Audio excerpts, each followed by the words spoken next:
But comme c'est pour haïtien qui n'a pas le créole. Et on zami moi lui dit comme ça que le jour me fait une opportunité pour me parler avec vous pour me dire comme ça que et ou te font bel run for office for the last election. You did a very good job and he's very proud. But he croit que ou réellement te run just pour te parce qu'on est quand même c'est calé aux élections ça. But at least now tout le monde connaît.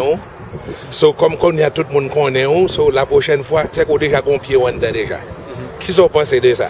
Well, my parler en anglais because l'anglais est lourd. Okay, good. It's no problem. Yes, right. Again, my name is All right. My name is Clyde Vanel. I just ran for city council in District 27, and the question was, did I run to try to beat Leroy Cambria, or did I run to get my name out there in an effort to be the front runner the next time? The truth is this: when you fight, or when you get into a certain type of when you get into politics and you want to run for office, it's just like a fight. It's just like war. I don't believe you should go into war trying to lose, and I don't believe you should go into a fight thinking that you're going to lose. If you look at our campaign, we actually ran like we were going to win. We didn't. So what did we do? And Leroy Cambria standing behind me because they saw that when you run to win. This was the first time they've ever ran against competition like that. What did we do? Well, we delivered mail to each and every person, every registered Democrat in our district, 52,000 door to door. We put down 2,000 yard signs around the whole entire community. 2,000 yard signs when they only had a couple of hundred. Billboards. We bought billboards, right? We bought all the billboard space. If they had money, they couldn't buy it. We bought all the billboards, and we went door to door. We ended up losing, but we were fighting against people that had been in office since 1974. Yeah, I was born. Right. So, and that election, we actually got close to 40% of the vote. And also, Leroy did very well for the community, even for the Haitian community. Well, what happens is this: he was my city councilman also, and he wasn't the worst. And he did stuff for the community. Of course, he's been there, right? But when you violate certain fundamental principles, that is disrespectful to the community. You have to go. When you take away the vote on term limits, what else won't you compromise? But it's politics. I mean, everything is politics, right? Everything is politics. back when blacks didn't have the right to vote, that was politics. During segregation, that was politics. You come from Haiti. Hey, my parents come from Haiti. Everything that's going over there, that's politics. No, and also the Haitian community were very satisfied with him too. I mean, they didn't. Some, it's very interesting. We think that the Haitian community was very satisfied with it. Majority of the people, what do you think? The majority of people in the district, in the community, 160,000. How many do you think actually know about city council? Not too many of them, but the ones that are involved with politics, a lot of them. Of course. But the majority, what happens is this: the majority of the people don't even know don't even know about city council. Right, because they know more about the national politics. That's right. So what we had to do more specifically about the Haitian community was to let them know more about local politics. So you think you have a very good chance next time, right? I thought I had a very good chance last time. Next time, of course. We don't do things to lose. No, because I mean, with the due to term limit, he won't be running anymore. That's right. And then you did a very good job with the campaign. Because I even have a friend of mine, Adrienne, she was telling me she was going to be the one running against you, but for some reason, I didn't see her in the election.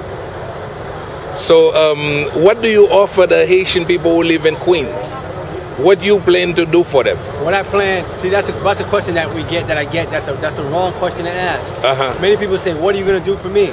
No, because the reason I'm talking about the Haitian is because they're the one the most is going to be watching this. No, yes. The reason why, and I understand. Right.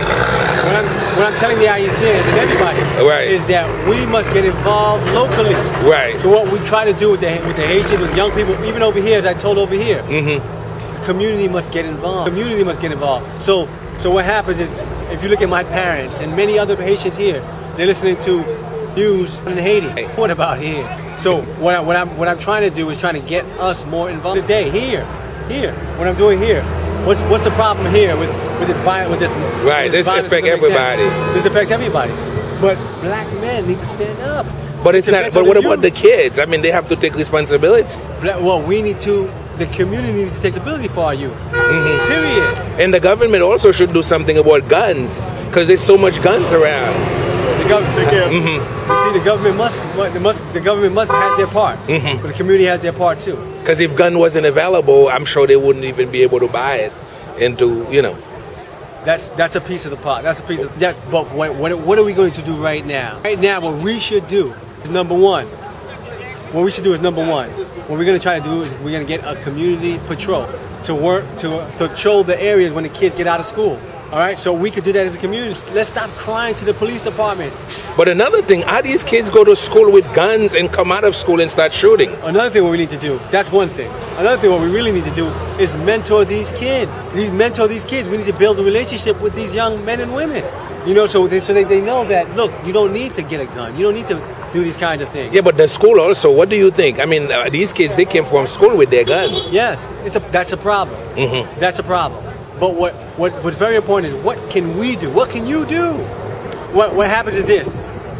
In this campaign, we've been going door to door talking to people.